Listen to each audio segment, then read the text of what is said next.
Hey everybody, welcome to Obscurities and Miniatures, and yeah, we've got our nice little rat guts here from Broken Anvil Miniatures sitting here just to give you guys a nice sense of scale, because that's not actually what this video is about if you saw the thumbnail. We're going to take a look at one of their loyalty rewards they did recently, which was a big Raijin Oni type monster. And if there's one thing that I really enjoy, well, one of many things that I really enjoy, it's Asian-themed models, especially Japanese, just, culturally that's what I've been exposed to for a long time. Would love to see more, Asian cultures represented, especially with their mythological creatures and monsters and stuff on the tabletop. But in addition to that, I love big models. So when I saw that they were going to be putting this dude out, I'm like, oh, I got to do that. But then I saw his base, and I was super concerned about it because it's quite a large model, and you can see he's already got quite a large base there. And that's all he's got to keep him supported, is a slot right in that base. So I will admit, I was pretty apprehensive about printing this guy. But then I thought, you know what, let's give it a shot. And as you can see here, the detailing is really nice. I've not had any issues in that regard with Broken Anvil stuff. They have a lot of character, a lot of charm, a lot of unique looking personality to them. And you can see he's got a pretty nice sized peg to insert into the base. And I gotta give him credit. Surprisingly, he is quite sturdy. I was carrying it around the other day just to see how everything fit together. We then got the torso, and you'll notice that there are all kinds of slots all over him. And you can see that there's been a little wear and tear on those because I was busy playing around with it, trying to give it a... Oh, shoot. Did I break something? Maybe. I don't know if I did. I broke some hair, but I think that'll be okay. Yeah, I ain't gonna do a second take. We're just gonna keep going. So you can see here that the body fits pretty well on the legs so far. I will obviously get everything glued to show you, and you can see it's pretty stable. I gotta give them credit. I was super apprehensive, but that already is just staying nice and sturdy with no glue whatsoever. That's pretty cool. So if you're familiar with Raijin and Fujin in Japanese mythology, Raijin obviously related to the winds, and he was the big drummer. I don't remember which direction, so I'm not going to pretend. And he's got his ring of drums here that's going to go on his back. Now, nice enough that they actually do fit quite sturdily, again, without any glue. So that really made me feel much more at ease. Figuring out which direction they're going to go is a different story. I've had to play with these many times. Okay, that's the right way. You can see here you have a little bit of a guidepost to see where things are going to go based on it already sticking out of his back. You can figure one out, you can figure the other out then. And I keep stabbing myself with those little spikes. Now what's kind of cool is you have a little plug system right up there to glue and get those put together. I'll stick those there. We'll leave that there. Now there's still a ton of slots on him, aren't there? Well, that's because he's going to have, first of all, his nice big Konobo clubs. All kinds of like little talismans on him. Jeez, I keep dropping stuff. You can see those a little bit better. Cords all around it. Prayer beads, gauntlets. Fun stuff. But there's still more slots on there. Well, he is a drummer, right? We need some drum hands. So these are going to actually go up on top here. You can see it. Like so. So he can be pounded on the drum while he is pounding on his opponents with the bigger arms. But there's still more slots there. Again, if you've listened to me talk about models enough, you'll know that I absolutely adore models with too many limbs. And speaking of limbs, I seem to have lost one, and there's actually going to be an optional spot on his lower right. So you can see here we have 2 slots for his left arms, but then there are 3 slots for the right, and that's where this sword is going to go. And you'll notice he has that big scabbard hanging off of his belt there. Does the sword fit in that scabbard? Not exactly. So I'm not sure what that was. That was a little bit of an oversight. That is the correct arm, though, and what's funny is there was an extra arm that actually can go there where he is using like a tea bowl or a sake bowl or something like that, and I printed it, and I don't know where I put it now. So both the legs and the torso are nice and hollowed out, so that's going to help keep the weight from being a little too unbearable. We also have the head, looking quite menacing and imposing. And then, beep, the tongue, which needs to get glued in there. And then finally, because there still isn't enough stuff that you can't even, I don't even have it all on camera there, he's got a bunch of these little Oni guys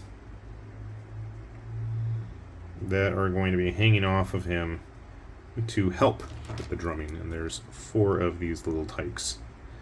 Where they're supposed to go and whether or not they are fully cleaned up yet is entirely debatable.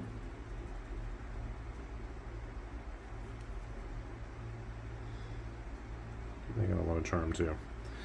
So this is going to be a fun one for me. I'm probably going to go ahead and build everything up. I'm probably going to leave the drums off. I think I'll glue the body together, glue the tongue, glue the head, glue the arms, and then we'll keep the drums and the little mini drummers separate for the time being. I think just for ease of painting. I've done enough of these big models where I instantly regretted putting everything together, but I think for the arms and everything, I think it'll be okay. I am not going to glue it to the base until he is fully painted. But look at that, it's pretty darn secure, so that's a good sign. Alright, let's get all this stuff put together and we'll see how he turns out. Alright, we got our Raijin just about all done here, and I am pretty impressed by how stable he is. Now, obviously, I don't have his drums on. I'll show you what those look like on there in a sec. And I did find, obviously, his other hand, but then I hadn't realized, and I don't know if anybody at Broken Anvil realized this either, that the scabbard of his is way too short for the blade. It's a bit of an oversight. I mean, it's obviously not something that's going to require immediate correction or anything like that, but just, I hadn't noticed that up until recently. Let's go ahead and see if I can get these attached. Whoa, good boy. Now, can I move it without those falling off? I'm still not 100% sure where the little imps go, but to be honest, I don't think it's going to make a huge difference. I think you can put them really anywhere on this and it's going to look fine.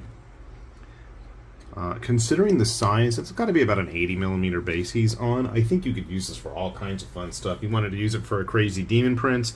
I'm thinking this might be a cool little stand-in for Bloodthirster. I know somebody had mentioned doing a whole Oni-themed... no, they were talking about sharks. Shark-themed Chaos Karkadon type thing. And I do happen to have my big crazy archvillain guy right here, who's actually still a little bit bigger than our Raijin. You can see here, I know it's kind of dark. That might help a little bit. Can I move them without knocking everything over? So you can see here, just overtly big models. Definitely cool display pieces, and I think if you wanted to use stuff like this for a nice centerpiece, it absolutely is going to look fantastic. Now, my first thought, as I was starting to get myself distracted, I'm actually thinking maybe doing like a Chaos Oni-themed warband army, even for something like 40k. I think something like this would look great as a Bloodthirster. I mean, it's got kind of a similar pose, you know, with the one leg up. Obviously, he's got, thankfully, something better supporting him than those flimsy plastic flames. Maybe I should go grab Scarbrand. I'm really tempted now.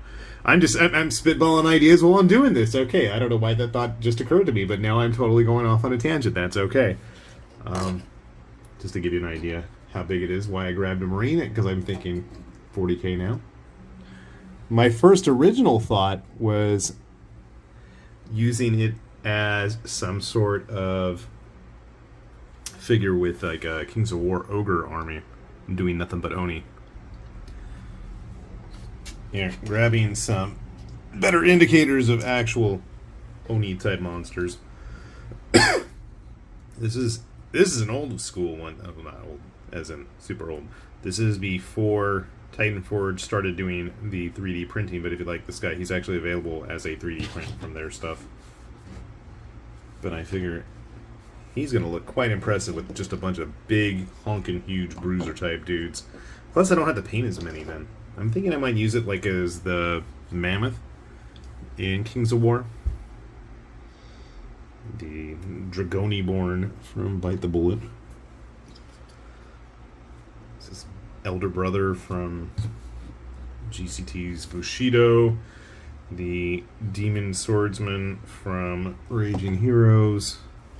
Some of these are 3D printed. Let me see. 3D, resin, metal, 3D, a Tengu-like Oni dude from Cobra Mode. He's got all kinds of fun stuff like that. Actually, I'm thinking throw in some of their Yeti guys with him. Maybe for some more foot soldiers. Some of the Hobgoblin types from Lost Kingdom miniatures. Let's see there.